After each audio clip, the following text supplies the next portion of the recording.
수예배에 나오신 청복교회 성도님들을 주님의 이름으로 환영하고 축복합니다. 우리 성도님들 혹시 나에게 맞지 않는 옷 때문에 불편했던 경험이 있으신가요? 저도 인터넷에서 옷을 살 때 가끔 프리 사이즈밖에 없는 옷이 있곤 합니다. 그게 내복이 되었든 내복, 예.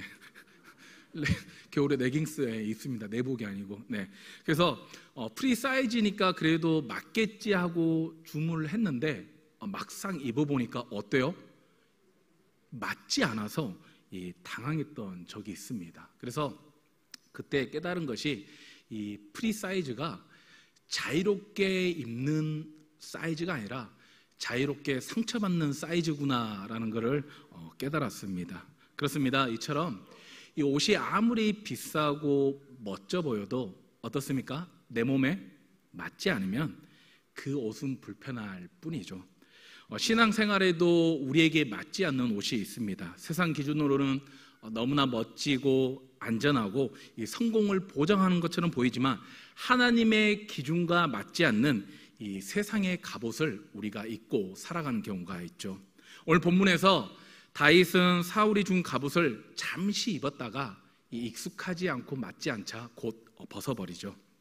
이것은 단순한 장비 선택이 아니라 앞으로 다윗이 어떤 방식으로 전쟁을 치를 것인지, 그리고 신앙의 길을 어떤 방식으로 걸을 것인지 결정하는 순간이었습니다. 그래서 다윗은 세상의 그 전쟁 방식을 내려놓고 하나님이 주신 방식으로 나아갔죠. 이 장면을 통해서 우리도 세상의 갑옷을 벗고 하나님이 주신 방식으로 나아가는 법을 배울 수 있습니다. 오늘 이 본문 말씀을 통해서 하나님이 주신 그 방법을 함께 살펴보도록 하겠습니다. 먼저 첫 번째입니다. 우리 함께 읽도록 하겠습니다. 사울의 갑옷, 인간이 의지하는 구원의 방법. 우리 38절 함께 읽습니다. 시작.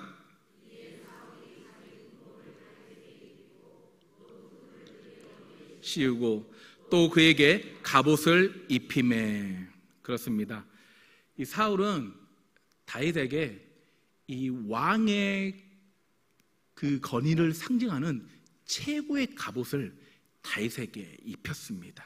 이는 그냥 다윗에 대한 내가 저 블레셋 사람 골리앗과 싸우겠노라 이 용기와 그런 모습에 단순히 호의적으로 베푼 것이 아니라 당시 전쟁에서 통하던 승리의 그 방식, 승리의 공식을 다윗에게 전해준 것이죠.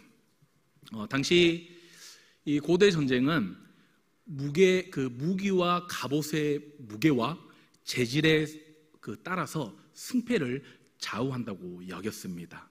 이 사진 한번 보시면 사무엘상 17장의 그 골리앗을 소개할 때 그가 입은 갑옷의 무게가 5,000세겔, 즉 57kg, 그리고 창날이 이 600세겔인데 7kg, 그리고 여기에 투구와 각방과 방패, 기타 장비까지 합하면 거의 성인 한 사람의 무게인 이 70kg에 육박한다고 합니다. 그러니까 골리앗이 단지 3m에 육박한 그런 키만 큰 것이 아니라 성인 한 사람을 몸에 들러붙을 정도로 메고서 싸우는 그런 용기와 힘을 가진 거인 용사였죠. 그래서 사울은 이 블레셋 이 거인인 골리앗에 맞서서 싸우려면 그와 비슷한 장비의 무게를, 그래서 사울 역시도 어땠습니까? 그 용모가 웬만한 사람보다 어깨보다 더 컸죠. 그런 사울도 골리앗 앞에서는 어때요? 그저 작은 좀 아이로 비춰지는 정도였죠. 그래서 비슷한 무기를 갖춰야 이긴다고 생각했기 때문에 다윗에게 자신의 장비를 그렇게 입혔습니다. 그러나 이 사울의 갑옷은 인간이 의지하는 구원의 방식을 상징할 뿐입니다. 그래서 우리에게 주는 교훈은 뭐냐면 세상에서 말하는 승리 공식이 하나님 나라에서 통하는 승리 공식은 아니다라는 것이죠. 사무엘상 17장 4절에 보면 블레셋 사람들의 진영에서 싸움을 도두는 자가 왔는데 그의 이름은 골리앗이요. 여기서 싸움을 도두는 자를 영어 성경에서는 어떻게 번역하고 있냐면 챔피언이라고 번역하고 있습니다. 챔피언 다들 아시죠? 어떤 한 분야에서 최고. 그래서 이 골리앗은 단순히 이스라엘 적이 아니라 블레셋을 대표하는 챔피언, 즉 하나님 나라에 대적하는 반대 세력의 대표, 챔피언이라고 말할 수 있습니다. 성도 여러분, 우리 삶에도 우리가 이기기 어려운 그 챔피언과 같은 문제들이 있죠. 뭐 건강 문제, 또 재정의 그런 압박, 재정의 어려움, 그리고 또 어찌 보면 제일 많이 겪는 인간관계 갈등과 같은 그런 문제, 그리고 반복되는 계속해서 우리가 반복해서 짓는 그 유혹 등 그런 챔피언과 같은 문제 앞에 서기만 하면 우리의 모습은 어때요? 괜히 이 골리앗과 같은 거대한 문제다 보니까 싸워보지도 않고 주눅이 들어서 어떻게 해볼 도저히 엄두가 나지 않는 그런 골리앗과 같은 거대한 문제를 우리는 마주치곤 합니다. 그러나 성경에 보면 다 기록되어 있지만 이 앞에 사무엘상 17장 처음에 시작할 때 이 소주제 어떻게 되어 있죠?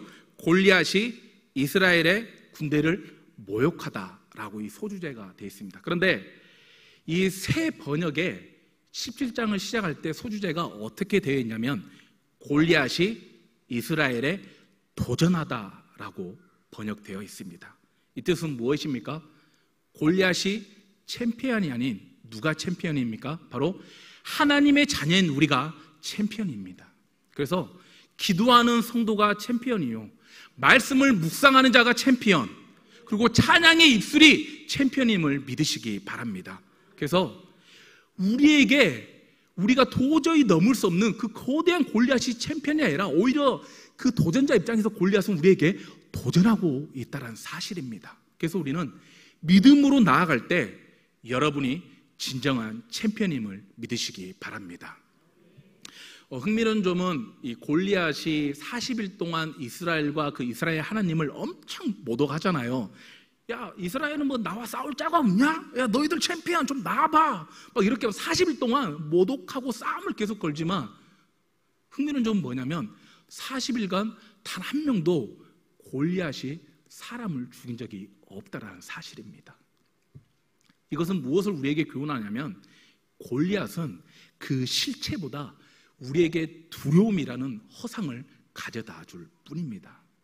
그래서 우리가 문제 앞에서 마주칠 때 어떻게 합니까? 이 거대한 골리앗과 같은 챔피언과 같은 문제를 만날 때 이 너무나 그 문제가 골리앗처럼 너무나 커 보이기 때문에 우리가 부딪혀 보지도 않고 싸워보지도 않고 너무 가장되어 있기 때문에 벌써부터 두려움이 들어오게 되는 것이죠.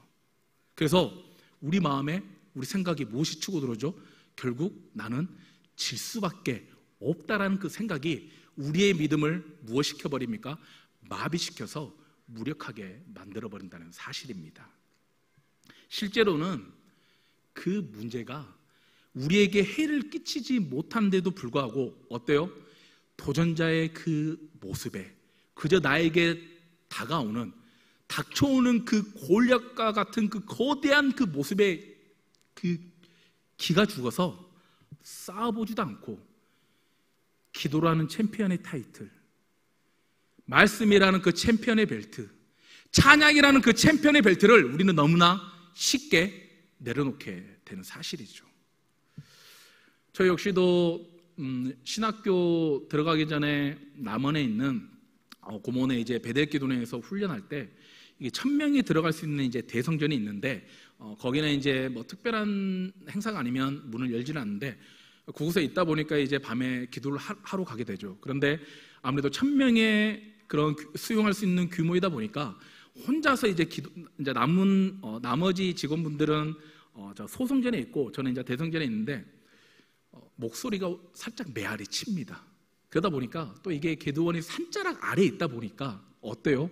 시간은 늦고 하나님을 붙잡고 기도한다고 하지만 그 들려오는 나의 작은 메아리와 그리고 산에서 막 스스스 그런 소리들, 그래서 눈을 확 뜹니다. 막 뭐지? 괜히 뒤를 돌아봐요. 누가 왔나? 그러다가 기도를 더 붙잡아야 하는데 어떻게 합니까? 하나님, 오늘 여기까지 기도하겠습니다. 지레 겁을 먹고 그냥 혼자라는 두려움, 괜히 그 바스락바스락 거리는 그 산의 울림, 소리, 그런 것 때문에 겁을 먹고 기도의 자리를, 챔피언 벨트를 내려놓고 도망가는 것이죠. 오늘날 성도님들, 세상이 우리에게 입히려는 갑옷은 무엇입니까?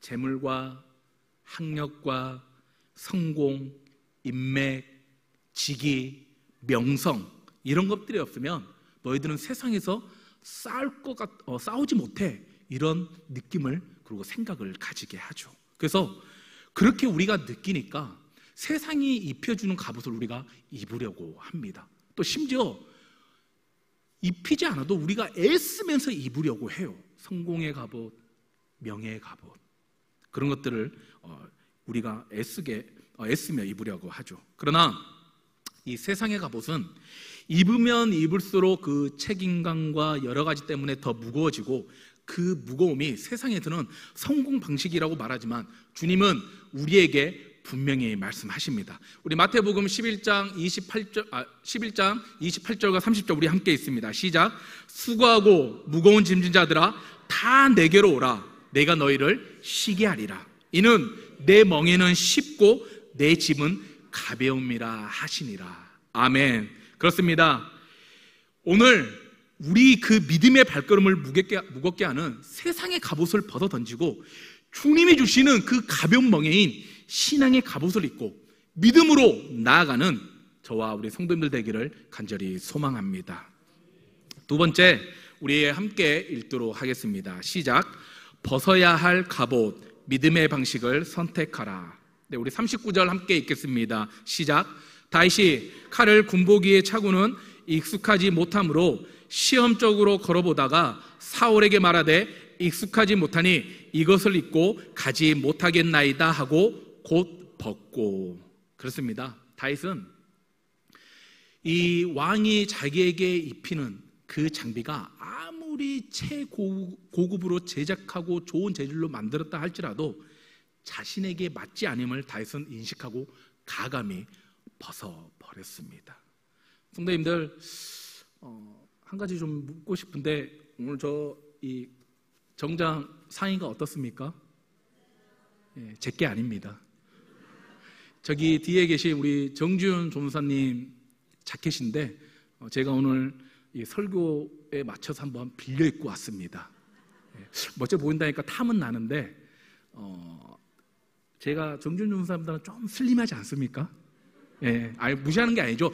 제가 좀 더 슬림한데 좀 얘가 밑에가 좀 더 크고 이 어깨가 좀 살짝 펑퍼짐해서 제게는 맞지 않는 것 같습니다.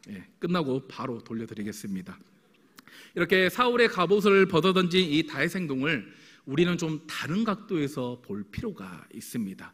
이 고대 정장에서 단순히 이 왕이 자기 부하에게 갑옷을 벗어 입혀줬다는 것은 너무나 그 장수에게는, 부하에게는 명예스러운 일이었죠. 그래서 때로는 그 갑옷이 왕을 대신하는 총사령관을 의미하기도 했습니다. 물론 다윗에게 사울이 그런 직책을 준 것은 아니겠지만 그만큼 어때요?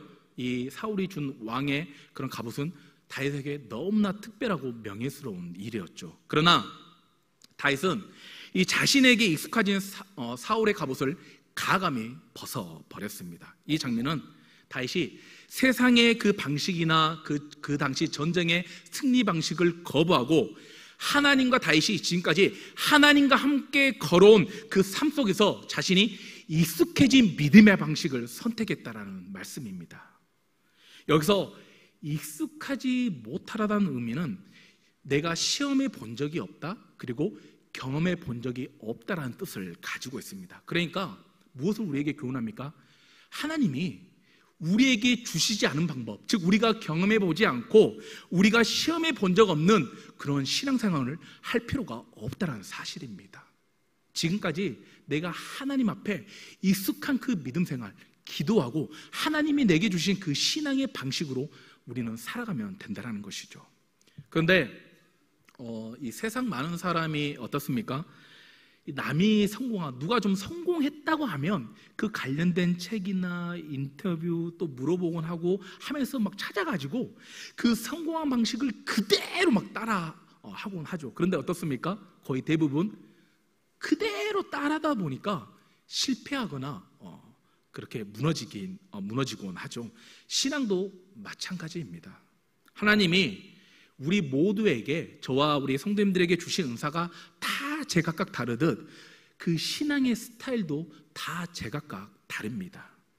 그래서 어떤 사람은 새벽 기도를 통해서 하나님과 깊은 교제를 나누기도 하고, 또 누군가는 그 묵상을 통해서 필사와 기록을 통해서 하나님의 음성을 듣기도 하고, 또 누군가는 찬양과 예배로, 또 누군가는 섬김과 봉사를 통해서 하나님이 주시는 그 은혜를 누리고 내 심령이, 내 영혼이 살아나곤 합니다. 이것은 어떻게, 우리 믿는 자들은 알 거예요. 이거는 어떻게 은혜를 설명할 수가 없어요. 받아본 자만이, 받아본 그 경험만이 알 수 있는 거죠. 이렇게 이 남의 옷이 나에게 맞지 않듯 다른 사람의 방식이 나에게 맞지 않는다는 사실입니다. 그래서 하나님이 나에게 그 주신 스타일이 아닌데 우리가 좀 저분의 신앙은 대단해, 저분의 믿음은 어떻게 저렇게 대단하지? 우리가 따라하다 보면 어때요? 좀 뭔가 나와 맞지 않는 신앙이 오시기 때문에 불편하고 오히려 은혜를 잃어버릴 수 있다는 사실을 기억하시기 바랍니다. 이 사사기 7장에서 이 기드온은 미드온 13만 5천 명과 맞서 싸우기 위해서 그 3만 2천 명의 군사를 겨우겨우 불러 모으죠. 그런데 하나님이 뭐라 말씀하십니까?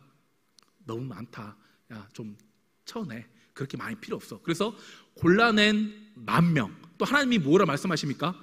그래도 많다. 그래서 몇 명까지 줄입니까? 300명까지 죽이죠. 그래서 하나님께서는 그 기드온의 300용사로 13만 5천 명이라는 미디안 군사에 맞서서 승리케 하셨습니다. 그들에게 단지 무기는 무엇이었습니까? 횃불과 빈 항아리 뿐이었어요. 이 세상의 방식으로 살펴보면 어때요? 더 많은 사람, 13만 5천 명이 맞서 싸우기 위해서는 어때요? 충분히 그에 걸맞는 군사가 되어야 하잖아요. 그에 걸맞는 더 많은 사람, 그리고 더 강한 무기, 그리고 더 철저한 전략이 필요합니다. 그러나 하나님은 이 세상의 승리 공식을 버리고 기드온에게 하나님의 방법을 선택하게 하셨고, 그 결과는 어땠습니까? 압도적인 승리를 가져다 주었습니다. 성도 여러분, 혹시 나는 지금 다른 사람을 너무나 의식하면서 또 세상을 너무나 의식하면서 맞지 않는 갑옷을 입고 있지는 않습니까?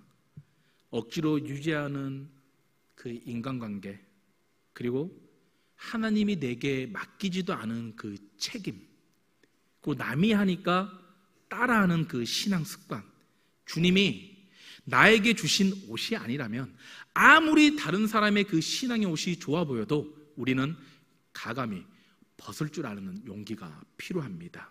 그래서 믿음의 전쟁은 하나님이 주신 방식으로만 승리할 수 있다는 사실을 기억하시기 바랍니다. 사무엘상 17장 47절 우리에게 이렇게 증거합니다. 우리 함께 읽습니다. 또 여호와의 구원하심이 활과 창에 있지 아니함을 이 무리에게 알게 하리라.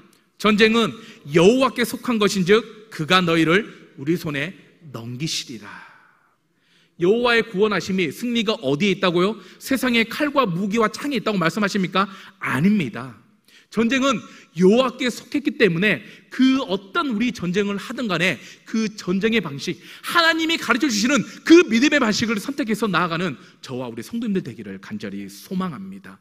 그래서 믿음의 싸움에서 내 방식, 세상의 방식으로 매일 실패만 하고 눈물 짓고 주저앉는 것이 아니라 하나님이 주시는 그 방식을 붙잡고 그 적군의 머리 위에 올라서서 승리하는 여러분들이 되었으면 좋겠습니다. 마지막으로 우리 함께 3번 읽도록 하겠습니다. 시작. 준비된 갑옷, 하나님이 이미 주신 무기. 우리 40절 함께 읽습니다. 시작.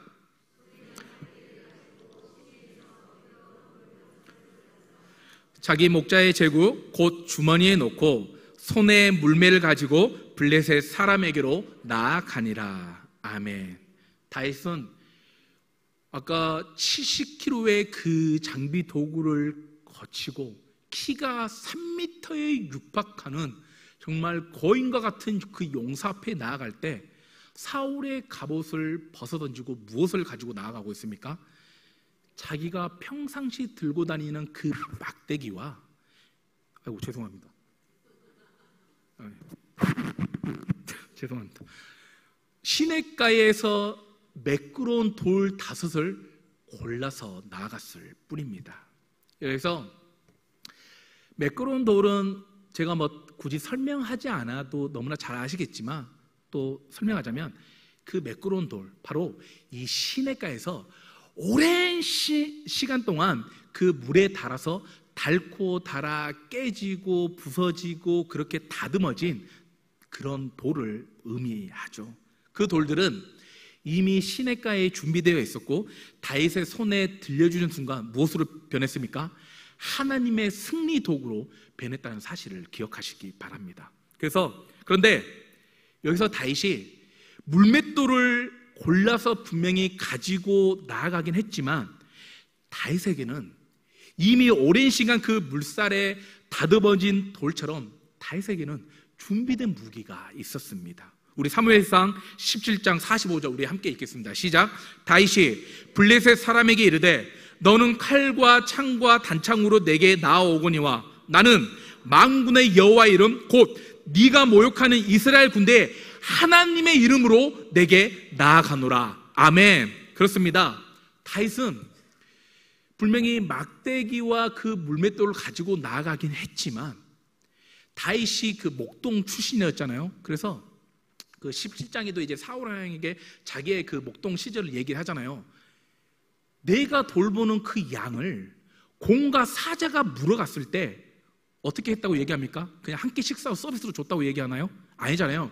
내가 쫓아가 그 사자의 턱을 찢고 양을 뺏어왔다고 합니다. 그래서 하나님이 그 순간에도 나와 함께 하셨다는 그 믿음을 들고 나아가고 있는 것입니다. 그러니까 다윗은 목동 시절에 얼마나 수많은 그 맹수로부터 위협을 받았겠습니까? 그런데 그때마다 하나님이 그 다윗과 함께 하셨다는, 나를 지켜주신다는 그 믿음이 있었기 때문에 그 블레셋 골리앗에게 그 믿음으로 하나님의 이름으로 나아갈 수 있었던 것이죠. 성도 여러분, 여러분도 수많은 그 인생의 골짜기, 그 인생의 강야를 걸어오시면서 하나님이 나와 함께 하신 그 경험을 부딪혀 보셨잖아요. 경험해 보셨잖아요. 그 경험을 가지고 우리가 나아가야 할 줄 믿습니다. 근데 어떻습니까? 그 경험은 온데간데 없이 아까도 설명드렸다시피 새로운 골리앗과 같은 그 어마어마한 그 장벽 앞에서 우리는 되려 지레 겁을 먹고 도망치고 마는 것이죠. 그러나 분명히 기억하시기 바랍니다. 우리에게는 어떤 골리앗이 나타나든 간에 우리에게도 다윗과 같이 준비된 무기가 있습니다. 바로 무엇입니까? 믿음입니다. 믿음. 오랜 시간 우리 성도님들이 그 인생의 시냇가에서 내가 깨지고 치어지고 부서지고 깨진 그 매끄럽게 다듬어진 믿음의 물맷돌이 우리 모든 성도님들에게 있다는 사실을 믿으십니까? 그렇습니다. 믿음의 물맷돌, 인생의 시냇가에서 그렇게 내가 잘 다듬어진 매끄러운 돌을 다 가지고 있다는 사실입니다. 그런데 문제는 뭐냐면 다 믿음의 물맷돌이 있는데 내 믿음의 물맷돌은 아직 덜 매끄럽다고, 그래서 더 매끄럽게 갈아야 한다고 여전히 고난의 그 풍파 속에서, 비방 속에서 깨지고 부딪히고 지치고 지금도 그렇게 현실을 살아가고 있다는 안타까운 현실입니다. 믿음의 물맷돌을 꺼내서 그저 하나님의 이름을 의지하여 나아가기만 하면 되는데, 내가 그 너무나 골리앗의 그 장비를 보니까 나의 이 덜 매끄러운 물맷돌로는 도저히 한 방에 쓰러뜨릴 수 없을 것 같아서 다시 집어넣어 버리는 거죠. 그래서 그 믿음의 물맷돌, 그것을 내려놓게 되는 거예요. 어느 은퇴를 앞둔 그 한 목수 장인이 정말 중요한 의자를 하나 만들어 달라는 부탁을 받았습니다. 근데 그 목수 장인이 이제 은퇴를 앞두고 있다 보니까 그 의자를 만드는 장비들을 다 정리를 했죠. 그래서 이 의자를 만들기 위해서 좀 장비를 하나 새로 사야 하나 고민하던 차에 이 창고를 보니까 오랜 시간 자기와 함께한 톱과 망치 같은 도구들이 있었습니다. 그래서 그 도구들을 딱 잡으니까 어때요? 너무나 익숙한 거예요. 그래서 그 익숙한 도구들로 너무나 수많은 그 명품 의자들을 만들어 왔던 것이죠. 그래서 장인은 자기에게 너무나 익숙한 그 도구들을 가지고 아주 멋진 자기 인생 최고의 그 걸작품 의자를 만들 수 있었습니다. 그렇습니다. 하나님도 마찬가지입니다. 우리에게 그 승리를 주실 때 전혀 새로운 무기를 주실 때도 있지만 이미 우리 손에 있는 그 익숙한 것을 하나님은 사용하십니다. 다윗에게는 그것이 바로 믿음의 물맷돌이었죠.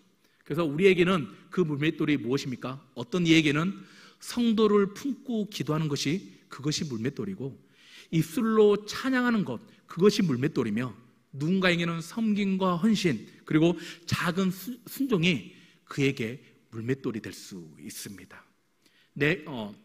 그것이 내게는 너무나 익숙하고 보잘것없는 작은 물맷돌이지만 하나님의 손에 들리면 골리앗을 무너뜨리는 무기가 될 수 있음을 믿으시기 바랍니다. 우리 사무엘상 17장 50절 우리 증거 구절을 함께 읽겠습니다. 시작. 다윗이 이같이 물매와 돌로 블레셋 사람을 이기고 그를 쳐 죽였으나 자기 손에는 칼이 없었더라. 무엇으로 블레셋 골리앗을 이겼다고 말합니까? 물매와 돌로 너무나 자기에게 익숙한 걸로 나의 대적인 골리앗을 무너뜨렸다고 말하고 있습니다. 그리고 다윗에게는 무엇이 없다고 말하고 있습니까? 칼이 없었더라. 당연히 그 당시 승리의 방식인 칼, 중요한 칼, 그 칼이 없음에도 자기에게 익숙한 무기로 승리를 거두었습니다. 그렇습니다. 성도님들, 세상에서 우리에게 다가오는 어마어마한 골리앗과 같은 그 문제 앞에서 우리는 똑같은 세상의 무기로 세상의 방식으로 싸우려고 하지만 다윗처럼 우리에게 너무나 익숙한 말씀, 나에게 너무나 익숙한 그 기도, 나에게 너무나 익숙한 그 찬양의 고백이 우리의 물맷돌임을 믿으시기 바랍니다. 그래서 하나님은 이미 우리에게 저와 우리 성도님들에게 필요한 무기를 다 주셨습니다. 중요한 것은 무엇입니까? 그것을 우리가 믿음으로 들기만 하면 되는 것입니다. 모세가 그 어찌 보면 보잘것없는 그 지팡이를 들었을 때 어땠습니까? 홍해바다가 갈라지는 하나님의 능력의 역사가 나타났고 그리고 사르밧 가부의 그 작은 기름병 그 믿음의 순종 앞에서 떨어지지 않는 하나님의 능력의 역사가 나타났습니다. 그래서 하나님은 승리를 위해 우리에게 새로운 무기, 세상의 그 무기, 세상의 방식을 찾게 하시기보다 이미 저와 여러분들에게 주신 그 익숙해진 무기를 들기를 원하십니다. 다윗의 물맷돌, 그리고 모세의 지팡이, 그리고 가부의 기름병처럼 오늘 우리의 손에도 하나님이 주신 분명히 이미 준비된 무기가 있습니다. 그럼에도 혹시나는 이미 준비된 무기가 있음에도 불구하고 여전히 그 세상의 무기를 찾느라 정작 나의 그 시냇가에 준비된 말씀과 기도, 찬양, 섬김과 헌신이라는 그 하나님의 무기를 사용하지 않고 있지는 않습니까? 이렇게 결단하는 우리 성도님들 되기를 바랍니다. 주님, 내가 세상의 무기가 아니라 시냇가에 이미 준비된 하나님의 무기를 사용하겠습니다. 제 손에 주신 그 작은 물맷돌을 이제 믿음으로 들어올리며 나아가겠습니다. 그렇게 결단하는 우리 청복교회 성도님들 되기를 간절히 소망합니다. 말씀을 정리합니다. 오늘 우리는 오늘 본문 말씀을 통해서 그리고 다윗을 통해서 세 가지를 배웠습니다. 먼저 첫 번째, 사울의 갑옷. 인간이 의지하는 구원의 방식은 무겁고 불편할 뿐입니다. 그리고 두 번째, 벗어야 할 갑옷. 하나님이 주시지 않은 방식은 가감히 내려놓아야 합니다. 마지막으로 세 번째, 준비된 갑옷. 그렇습니다. 하나님이 이미 시냇가에 준비하신 무기가 승리를 가져옴을 믿으시길 바랍니다. 아무리 멋지고 비싼 옷이라도 내 몸에 맞지 않으면 불편하고 짐이 된다고 말씀드렸습니다. 신앙도 마찬가지죠. 세상이 입혀주는 갑옷은 결국 믿음의, 우리의 그 신앙의 발걸음, 믿음의 발걸음을 무겁게 할 뿐 너무나 불편하고 큰 짐이 될 뿐입니다. 그래서 이번 한 주간, 그리고 얼마 남지 않은 이 8월의 사역에 내 삶 속에서 내가 여전히 지금 입고 있는 사울의 갑옷이 무엇인지 한번 돌아가셔서 점검해 보시기 바랍니다. 그리고 그것을 가감하게 벗어 던지십시오. 하나님이 이미 주신 믿음의 그 물맷돌을 붙들고 영적 골리앗과 싸워서 나아가는 우리 성도님들 되기를 간절히 소망합니다. 주님이 주시는 그 신앙의 갑옷을 입으시겠습니까? 네, 그 입으시고 승리하는 축복의 역사가 나타나기를 주님의 이름으로 축원드립니다.